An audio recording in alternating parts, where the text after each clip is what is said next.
Good morning. I am Ann Stillwater, she, they pronouns, and I look forward to sharing leadership of today's service with worship leader J.D. Stillwater and many others. Whoever you are, wherever you live, whomever you love, whatever you do for a living, you are welcome at the Unitarian Church of Harrisburg. We invite you to join us for coffee hour following this morning's service, either here in the sanctuary. Actually, I think we'll be downstairs today. We'll be downstairs today in our common room, newly remodeled, not quite finished. Or on Zoom, if you are joining us virtually. I invite you to take a moment to hold our space here as sacred by silencing your electronic devices and preparing yourself to be present. Online or in person, we're grateful for this time together.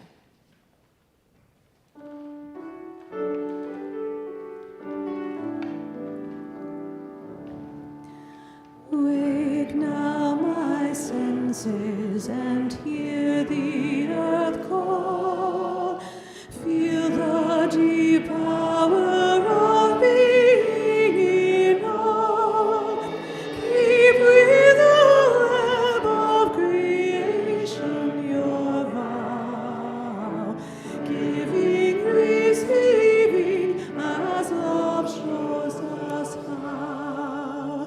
Wake now my reason, reach out to the new. Join with each pilgrim who quests for the true. Honor the beauty and wisdom of time. Suffer thy limit and praise the sublime. Wake now, compassion, give heed to the cry. Voices of suffering fill the wide sky. Take as your neighbor both stranger and friend, praying and striving their hardship to end. Wake now my conscience, with justice thy guide. Join with the people whose rights are denied. Take not for granted a privileged place. God's love embraces the whole human race. Wake now my vision of ministry clear. Brighten my pathway with radiance here. Mingle my calling, all who will share. Work towards a planet transformed by our care.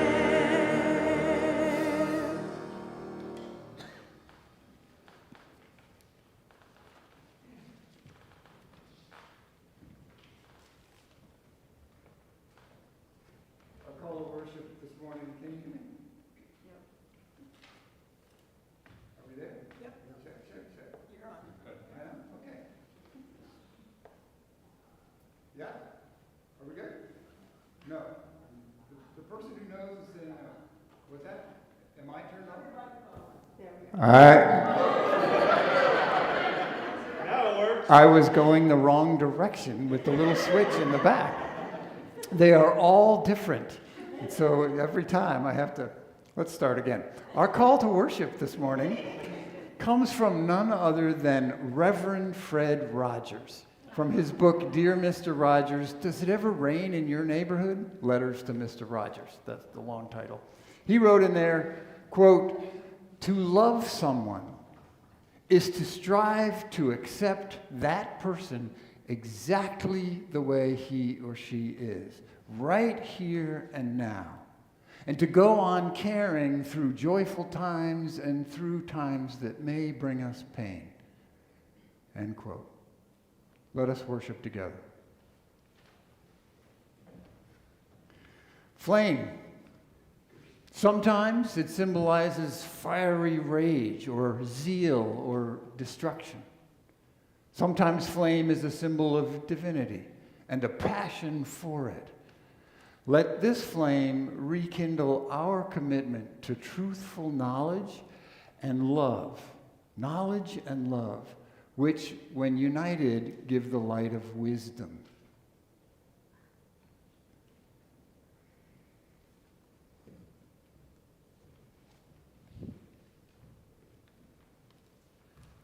We affirm our mission to encourage, equip, and empower. And we ask that you join in the affirmation of our covenant with one another. Love is the spirit of this congregation, and service is our gift. This is our great covenant, to dwell together in peace, to seek the truth in love, and to help one another.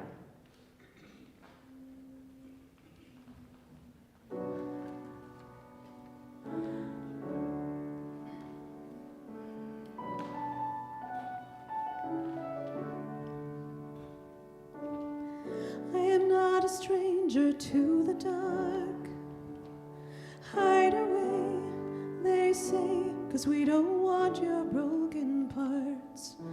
I've learned to be ashamed of all my scars. Run away, they say, no one will love you as you are. But I won't let them break me down to dust. I know that there's a place for us, for we are glorious. When the sharpest words want to cut me down, I'm gonna send a flood, gonna drown them out.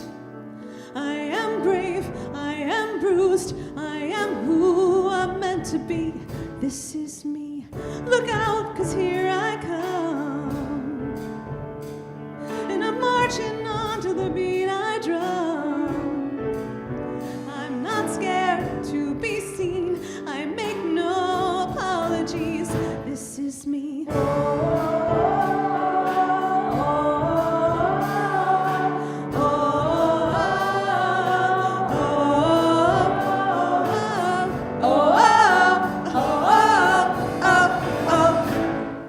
Another round of bullets hits my skin. Fire away, 'cause today I won't let the shame sink in.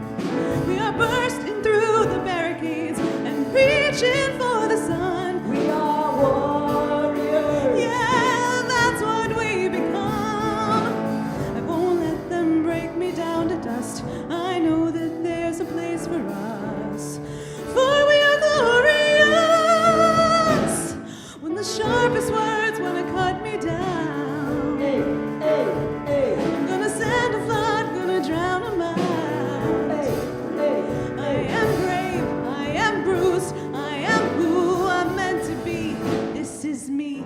Look out, 'cause here I come.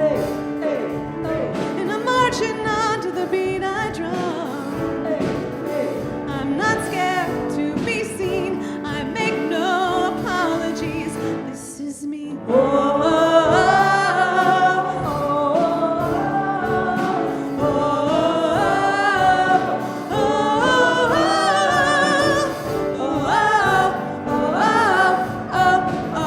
This is me. And I know that I deserve your love. There's nothing I'm not worthy of. When the sharpest words want to cut me down, I'm gonna send a flood, gonna drown them out. This is brave, this is bruised, this is who I'm meant to be. This is me.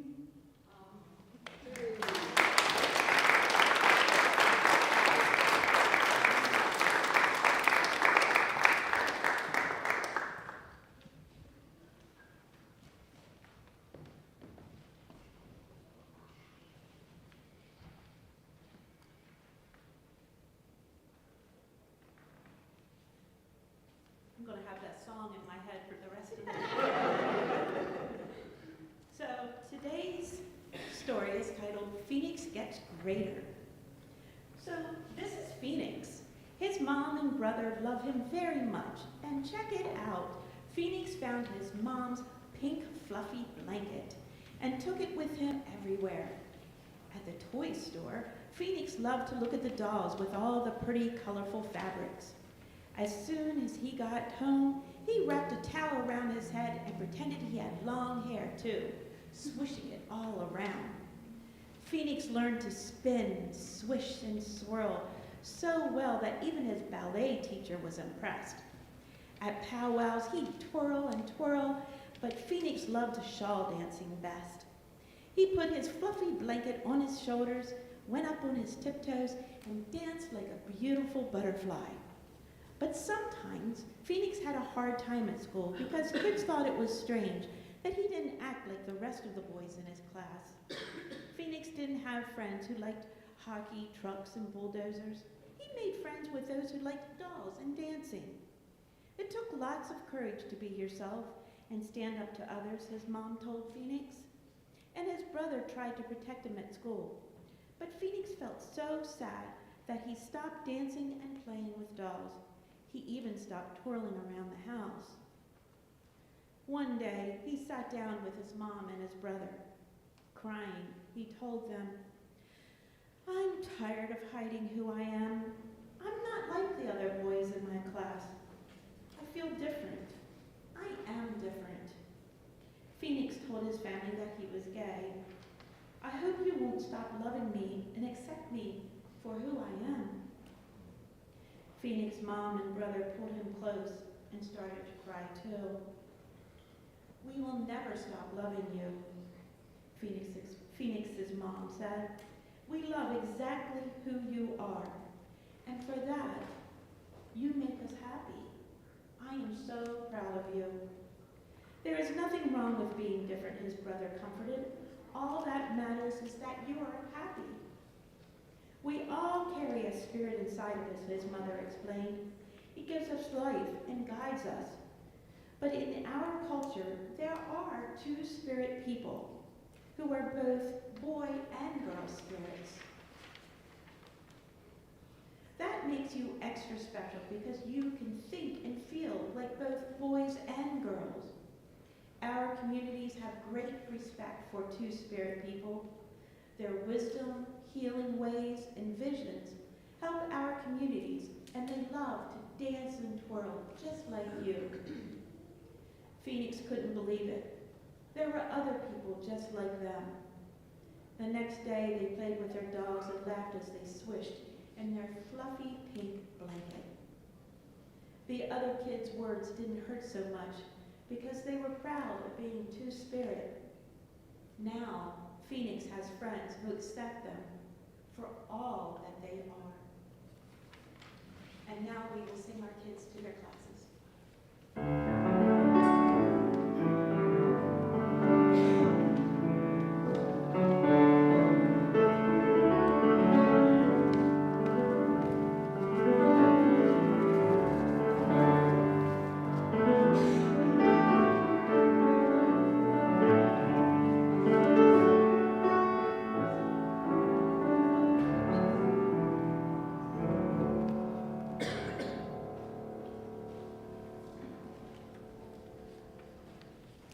It is so lovely to be here with the music back. The idea for this sermon stems from a request that was made to me a few years back from a school nurse leader in a rural Pennsylvania county. I had just finished my presentation to the district nurses, and this nurse leader asked if I could do a presentation on gender. Back then, I was overwhelmed with life and let them know I couldn't take it on. I have family and friends who are trans or questioning, so that request periodically resurfaced in my heart as the media seemed to become obsessed with transgender people. From 2018 to 2022, less than 1,000 kids in the US received puberty-blocking hormones from their doctors, and the doctors in these cases learned appropriate evidence-based reasons to prescribe them from the World Professional Association for Transgender Health. My head and heart have been saddened and flabbergasted by the exaggerations and fear-mongering in the media. Jump ahead to November 2024. I remembered that nurse leader's request, and I thought something along the lines, but with slightly different language, of dang. If they still want that presentation on gender, then I need to do it. Dr. Miles McGovney heard me talking about it here at church and helped create the presentation, Sex, Gender, and the Medical Science for School Nurses, which I will present to rural Pennsylvania nurses next month. Its first big trial was at the Keystone Conference here in Harrisburg, a celebration of gender diversity, where several people pointed out that I dead named Dr. Rachel Levine, who's the Penn State College of Medicine professor and former U.S. Secretary for Health. I used the name that she had when I first met this amazing person. So, but you know, that's life, it happens. Well, I created this presentation, and my spouse, Science Ambassador JD, is a master at creating engaging slides, which he did for the presentation. And then we created a 20-minute sermon on the same topic, which you will hear today.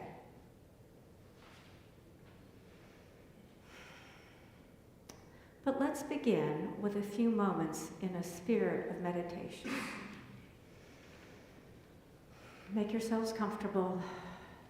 Perhaps you have also used someone's dead name or made another mistake. We are all human, doing the best we can.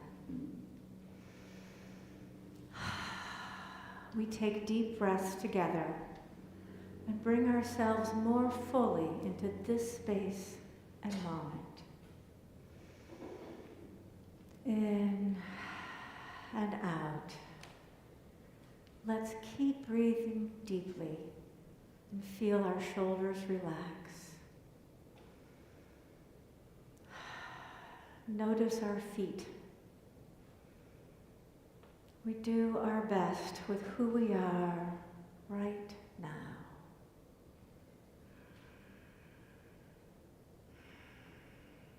Accepting that we are not perfect, and we might march to the beat of a different drum.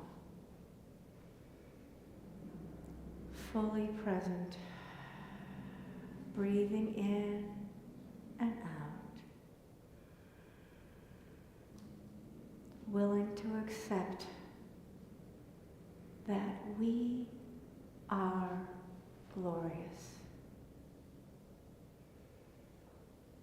Learning to accept and be the glorious beings that we are. And living into a world with more love, more hope, more peace, and more joy. We keep breathing deeply through this moment of silence.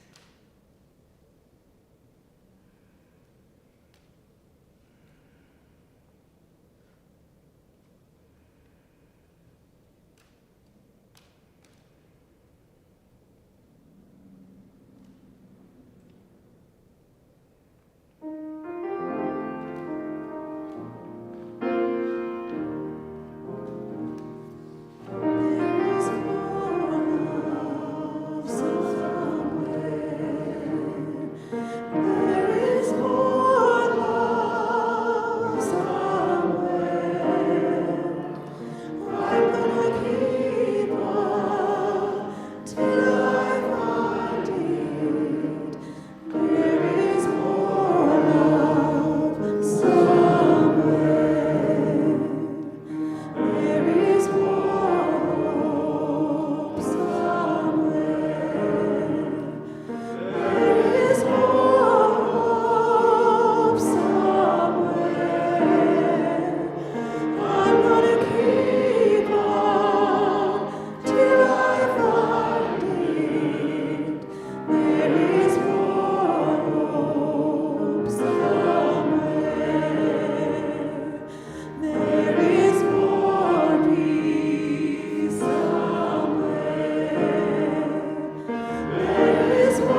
when we come together in community to hold each other in support and celebration, we deepen our sense that we are honored and loved. We may find our sorrows eased and our joys magnified. I invite you to share your joys and sorrows now through writing them on a slip or typing them in the virtual chat. Please indicate whether your message is okay to share out loud.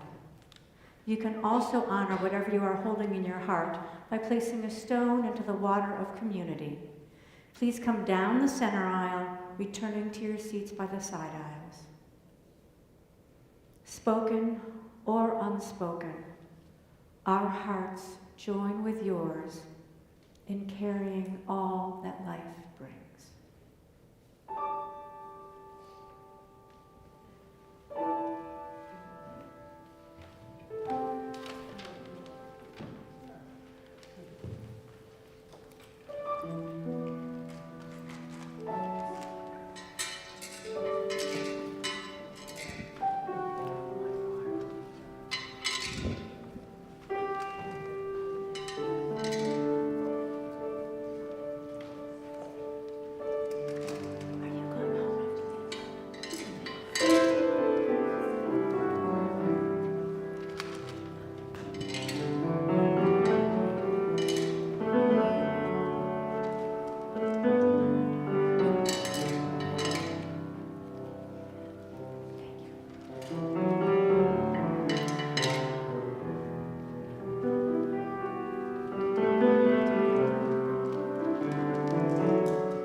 Karen Baker is grieving the sudden and unexpected loss of her oldest son, Neil, who died in an accident on Wednesday night. So we hold Karen and her daughter-in-law and all of Neil's loved ones in our hearts following this devastating loss.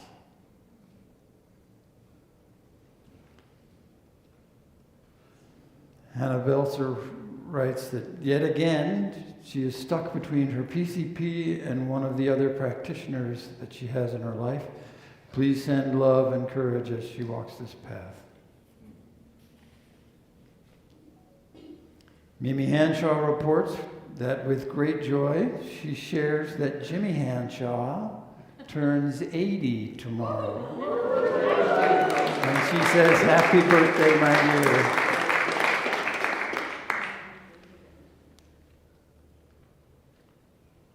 Sherry Jones says she's been struggling with a number of medical illnesses, severe depression, and withdrawal from society. And members of this community, especially the Caring Connection, have kept a lifeline going for her. She's recovering and slowly returning to a more stable place. And she wants to express her deep gratitude to everyone connected to this church for their help and compassion. Blessed be. Benna Walker says she is enjoying watching the service with her mother in Western PA. Thanks for being here this morning. And lastly, Ann and I share the joy that our daughter, the UU Reverend Lieutenant Robin Stillwater, who was raised in this church and is now a Navy chaplain, she is back home in San Diego after a 4-month deployment in the Middle East.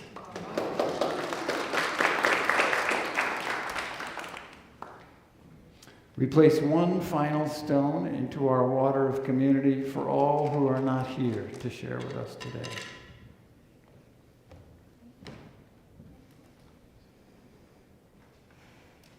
For all that has been shared and those many concerns we hold deep in our hearts and yet remain unspoken, we journey with each other in love.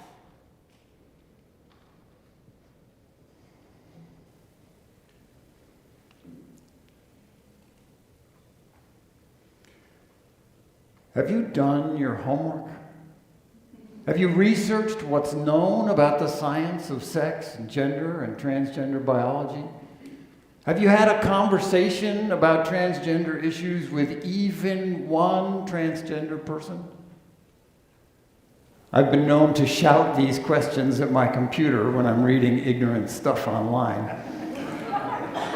And you know, physician Gerald Jampolsky famously said that love is letting go of fear. And his book by that same name was a bestseller. And you know, we often fear what's new and foreign to us. And as you probably know, the UUA's Article 2 puts love at the center of our core values as Unitarian Universalists. So this is a sermon about love. And about using knowledge to help us let go of our fears about sex and gender, and to turn ourselves and our lives decisively towards love. You know, in 2007, Mahmoud Ahmadinejad, president of Iran, gave a speech at Columbia University in which he declared, quote, "In Iran, we don't have homosexuals like in your country," end quote. And he said that in response to a question about Amnesty International's report that 200 homosexuals were executed in Iran that year alone. In December of 2024, just 8 months ago, Harry Potter author J.K. Rowling declared on Twitter, quote, "There are no trans," there she is. She said, "There are no trans kids. No child is born in the wrong body." Well, I happen to know a child, not this one, but close. I'm talking about the child of a personal friend who is now 6 or 7 years old. And at birth, this child was a boy by all appearances and was given a boy's name. Almost as soon as this child could talk, she began correcting her parents, insisting that she was not a boy but a girl, insisting on she, her pronouns, and consistently choosing feminine clothing. Thankfully, her parents didn't resist this, but they also didn't encourage it. This child was crystal clear about who she is from the very beginning. Also, thankfully, the parents were unaware that J.K. Rowling thinks their child doesn't exist. In researching for this service, I encountered an essay titled, "No, Trans is Not the New Gay." And among other things, the essay says, quote, "There have always been gay people. There haven't always been trans people." When I read that, my eyebrows went up because I already knew about Bædlings. Bædling is an old English term whose precise definition, I'm off by a slide again, there we go, whose precise definition isn't known. But from context, it's clear that it meant something like queer, but also different from homosexual. These were women who lived as men and vice versa in the Middle Ages, in England. And when European colonizers came to the Americas, they labeled some of the indigenous people they encountered as berdache, meaning a person who assumes the dress and social status and gender role of the other sex. But this term is not a compliment. Wow, this is not cooperating with me. There we go. Most Native American scholars today prefer the term two-spirit, although that's controversial too, because it erases the nuances in how two-spirit people were accommodated by different indigenous cultures. Jesuit missionary records indicate that two-spirit people were encountered in many, many indigenous North American cultures. So it's simply not true that transgender people are something new. Transgenderism feels new to us for the same reason Ahmadinejad thinks there are no gays in Iran. Coming out has been profoundly dangerous.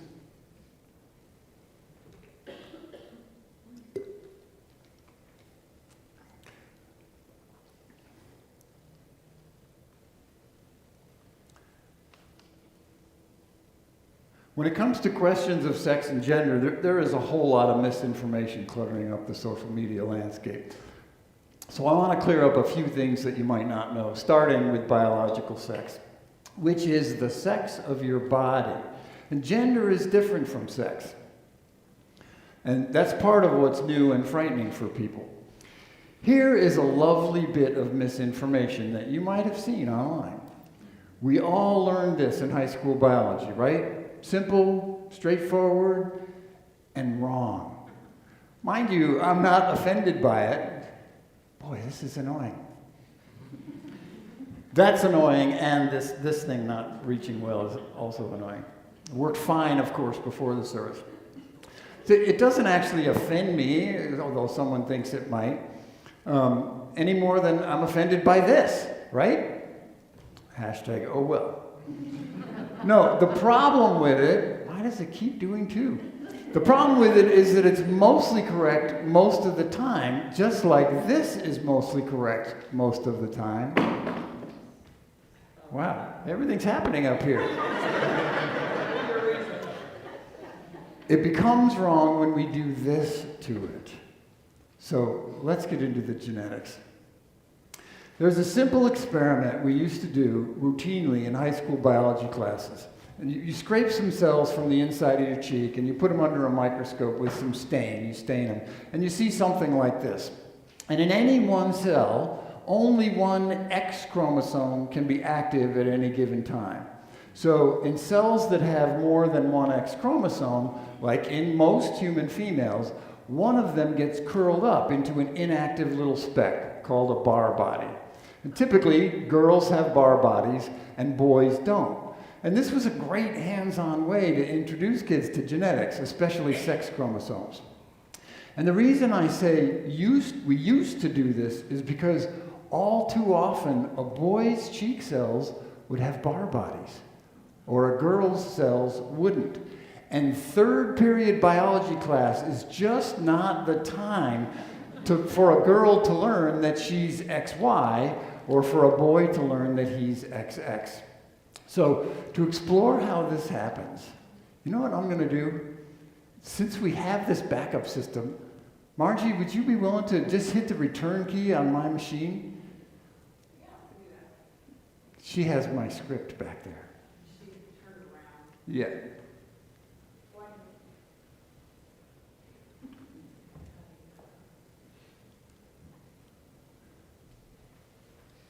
Then I can put this down. What about that? Y'all set? Hit it. All right, so cats. We're going to start with cats. And I didn't say I missed it. I missed the whole slide. All right. Credit to Miles McGovney, who's a member here. I don't see them this morning, but that's where we learned about this. What I'm about to describe is called sex linkage, where a genetic trait, like fur color in cats, is carried on the same chromosomes that also usually determine our sex, the X and the Y. Most orange cats are male, and most calicos are female. And this is because the gene for fur color is on the X chromosome. And the gene can be orange or it can be black. The Y chromosome has no gene for fur color. So given that, here are all the common combinations. Most males with only one X chromosome have to be one color or the other. Females with two X chromosomes can be a mixture of orange and black. Fine, no mystery. Except there are male calicos. Anybody know a male calico cat? I see at least one, yeah. How does that happen? Well, sometimes a sperm or an egg gets two sex chromosomes. So when they combine, the baby has three. Male calicos are XXY. And you might wonder if XXY, is that male or female? Because they have two X's, right, which might make a female, but you also have a Y in there, which might make a male. I'll explain that in a minute. But first I need to say that the opposite can happen too. You can end up with no sex chromosome from one of the parents. And when that happens, you get something like this. This is why a simple high school biology experiment can reveal an intersex condition. In spite of the word syndrome, there are normal, healthy human beings out there that are XXY and XO. XXY kids are usually males, and it's usually discovered at puberty, when it's discovered at all. Any effects are often undetectable, and the medical system doesn't routinely test for this, so the prevalence in humans is unknown. But we know it's at least 1 in 500 people who are assigned male at birth, and these boys have bar bodies. Girls with one X and no Y are diagnosed more often because they have features like small chins, low hairlines, weak hearts, and big ears, but not always. These girls don't have bar bodies because they have only one X chromosome. So as you can see, this oversimplified meme leaves a lot to be desired. But biological sex isn't actually based on chromosomes at all. It's primarily governed by one single gene, the SRY gene, which is usually found on the Y chromosome, usually. Now, there's a lot of confusing text on this slide, so for now, just ignore it and listen. Look at the pictures. Embryos, mammal embryos, including humans, all start out with the same proto-genitals, like at the top. And that yellow thing at the top can grow into the glands of a penis or a clitoris.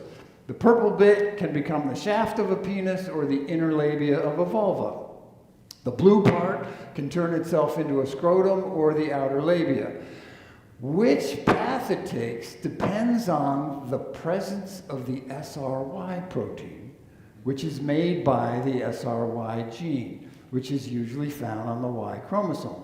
When that protein is around, cells take the path that leads to male anatomy.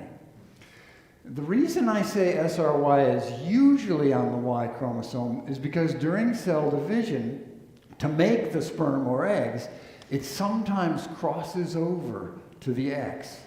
And that leads to the development of an XX person with male parts. They are fully male because the SRY gene was present during their development in the womb. Just as often, you have a Y chromosome with no SRY gene, leading to the development of an XY person that's fully biologically female. Doctors don't test kids to see what chromosomes they have unless there's a problem. XY females and XX males don't have symptoms, so the prevalence of such crossovers is unknown. It could be you. And the point is, we don't need to know because there's nothing to see here. There's nothing wrong with these people. The only thing wrong is memes like this one, if understood as anything other than how things usually work. Deviations from what's usual are still completely normal and natural. There are lots of ways babies can develop in the womb that lead to normal, healthy people with features of both sexes or missing some features. Testicles where ovaries usually are, penis-sized clitorises, vaginas without uteruses, and so on. The stigma around not fitting into our binary either-or beliefs about sex has prevented us from even knowing about them, like gay people in Iran. This is why we have to put love at the center of our lives, political, social, and spiritual lives. Intersex biology may be kind of new and complex and a little unsettling, but it's all still perfectly healthy and natural. Biological sex isn't binary. It's a gumbo of traits, parts, hormones, and developmental paths. And people everywhere in that gumbo are inherently worthy of love and respect and full civil rights. Yes. It is reasonable to have a conversation about fairness in sports when we have chosen as a society to divide humanity's bell curve into two categories using gender instead of, say, height, or bone mass, or natural hormone levels. I wish the text was bigger. This is women in green, men in pink, and NBA players in purple. Totally unfair. I can't even qualify as an NBA player. Right? I don't know what's going to happen with women's sports, or even really what should happen. But I am sure that you can't use either genitals or sex chromosomes as a test for biological sex. I also know that there are more news articles about transgender athletes than there are transgender athletes in the New York Times alone. Fear is a means of control, and the newness of our science makes us prone to weaponizing fear, like in this meme. Just look at that girl's face. They chose this exact photo for a reason. I hope you haven't seen this before. As awful as it is, there is a surprising backstory that is deliberately missing. This is indeed two high school wrestlers competing in the Girls Wrestling League. But here's the thing. Both of them were assigned female at birth. The one on top is not a trans woman, as the meme implies. He's not a biological male beating up on biological females. He's a trans man named Mac Beggs. He wanted to compete in the boys' league, but the rules in Texas require high school athletes to compete according to the sex on their birth certificates.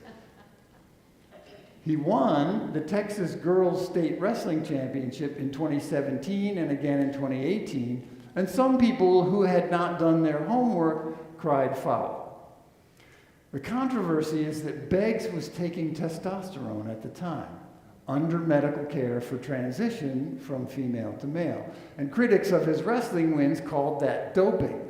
However, he deliberately took a lower dose than is medically recommended for transition so as to stay below the levels that would even count as doping. In other words, his testosterone levels were within the normal range for females. Minuscule amounts. At 26, Beggs is now a professional wrestler. But this misleading meme is still making the rounds on social media. I've seen it recently.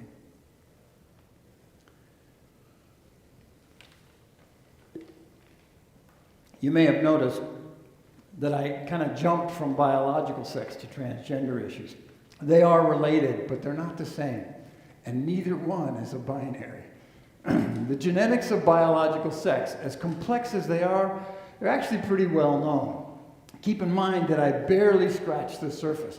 There are lots of other hormonal and genetic factors that come into play during fetal development. It can lead to all kinds of varieties of intersex expression by the time a baby is born. The origins of gender are far more complex and mysterious than sex, which helps explain why it's still so controversial. Gender is how we perceive ourselves in relation to social norms and roles and behavior. And when gender and sex are different, when one's gender and sex are different, it often causes what's called gender dysphoria. I hope that's not a new term. But none of this should still be controversial, even given the unknowns. Here is a list of professional organizations that, quote, recognize the medical necessity of treatments for gender dysphoria and endorse such treatments. It's small text, but it includes, the American Medical Association and pediatricians, hardly fringe organizations, hardly a political ideology. This is medicine. What we do know about gender is way more than can be covered in one sitting, but I want to just touch on a few of the known factors. First, some terms that hopefully you already know. This will be reviewed. Cis and trans are terms borrowed from organic chemistry. If you have no gender dysphoria, you're probably cis. With dysphoria, probably trans. I am a cis man. Tennis champion Renee Richards is a trans woman. At the risk of criticizing my own slide, even this is overly binary, right? There are many ways to perceive one's gender, including agender, genderqueer, gender fluid, lots of them. AMAB and AFAB refer to what's on your birth certificate, which until recently was always binary, male or female. And as you now know, it may be different from your actual biological sex. I'm AMAB, and so is Renee Richards. Twin and family studies suggest there's a possible genetic factor in gender as separate from sex, although there are no specific genes that have been identified yet. Prenatal exposure to estrogen-mimicking chemicals in the environment is thought maybe to influence brain development. We really just don't know yet.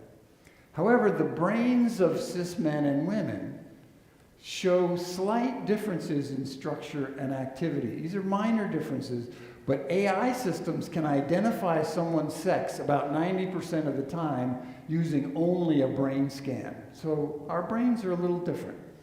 And with that background, transgender people's brains often look and work more like those of their gender than like their sex assigned at birth.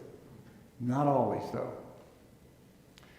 I think respecting the inherent worth and dignity of trans people is important because the rate of attempted suicide among trans people is 40% in the United States, compared with 0.6% among adults generally. It's a sign of the way they are treated. Quick note about pronouns. I know they can seem like a distraction from issues that feel more important. I know that if someone I also know that if someone continually referred to me as she or her, it would get old really fast. I also know that transgender youth who have their pronouns respected attempt suicide at half the rate of those who didn't have their pronouns respected. If even one part of their lives, whether it's at home or school or church, if there's one context in which a young trans person's chosen name is used, it decreases suicidal ideation by 29%. and suicide attempts by 56%.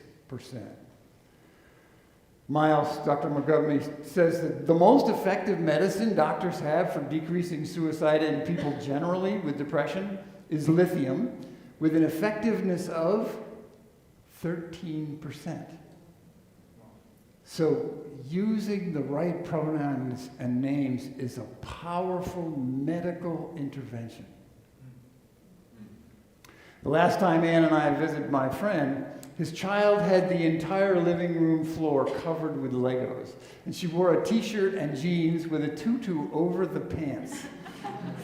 She ran around the house wanting us to see how fast she was and excitedly telling us all about the 3D printer she and her dad were building things with. And I admit I was looking for clues about this child's mind regarding gender roles. And of course, her joyful spirit reminded me that a trans girl does not have to be limited by my stereotypes, right? She loves what she loves, period. It is possible that her perceptions of her gender are going to change when she hits puberty. Maybe never. Does it really matter? As Mr. Rogers said to open our service, to love someone is to strive to accept that person exactly the way he, she, they, z, or e is, right here and now. I plan to continue loving her and her family as she grows and matures. I think love demands no less. May it be so.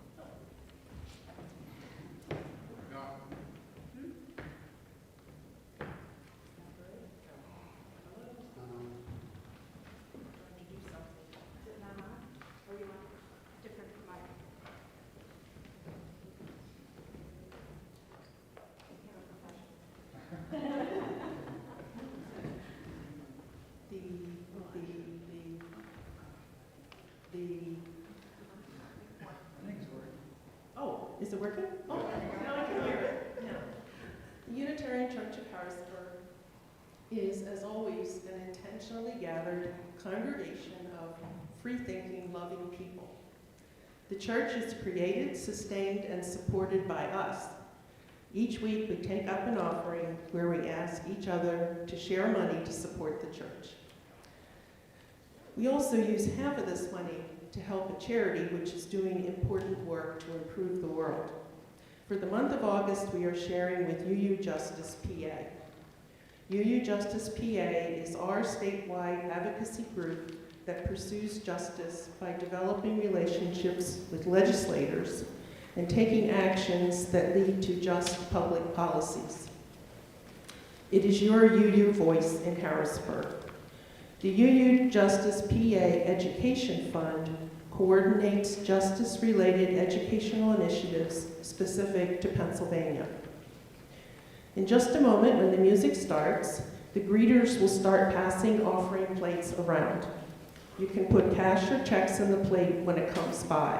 You can also donate online by scanning the QR code on the back of your order of service, or you can visit uchbg.org and scroll to the bottom of the page for options. Your financial support and commitment matter. Please consider giving what you are able.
Your gifts of time, talent, and treasure allow this church community to be vibrant, forward-looking, and a beacon of light here in Central PA. We dedicate all these gifts to weaving a tapestry of compassion and action, faith and fellowship, hope and wholeness.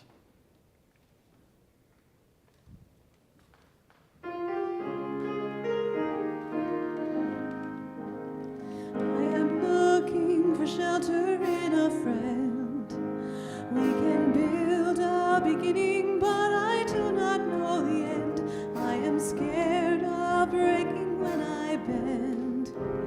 We will carry each other on the way. My courage is your courage when the journey is only longer. My strength your strength, we will carry each other on the way. My courage is your courage when the journey's only getting longer. My strength is your strength, we will carry each other on the way. My courage is your courage when the journey is only getting longer. My strength is your strength. We will carry each other on the way.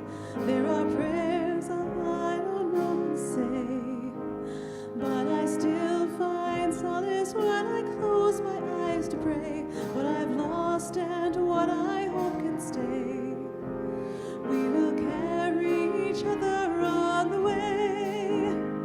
My courage is your courage when the journey is only getting longer. My strength is your strength. We will carry each other on the way. I am full and I am running out. I'm a flooding river and I'm living through the drought. I have firm convictions and my heart is full of doubt. We will carry each other on the way. My courage is your courage when the journey is only getting longer. My strength is your strength. We will carry each other on the way. There are people I have never met. There is something special and I haven't found it yet. There's abundance given freely, taken with no debt. We will carry each other on the way. My courage is your courage when the journey is only getting longer. My strength is your strength. We will carry each other on the way. My courage is your courage when the journey is only getting longer.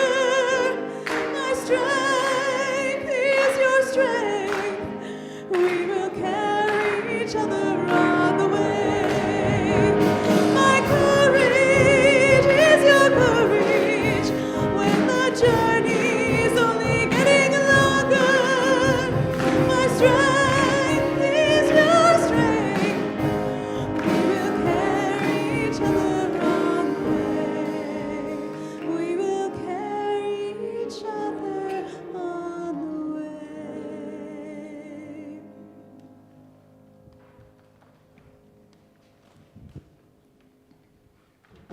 Yeah. Can you tell we just did a bunch of remodeling? And let us remember that keeping love at the center sometimes means digesting and sharing some new and surprising truths. May our commitment to the inherent worth of every person inspire us to marry love with knowledge so wisdom can be born within us. Go in peace, go in love, and go together.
idea.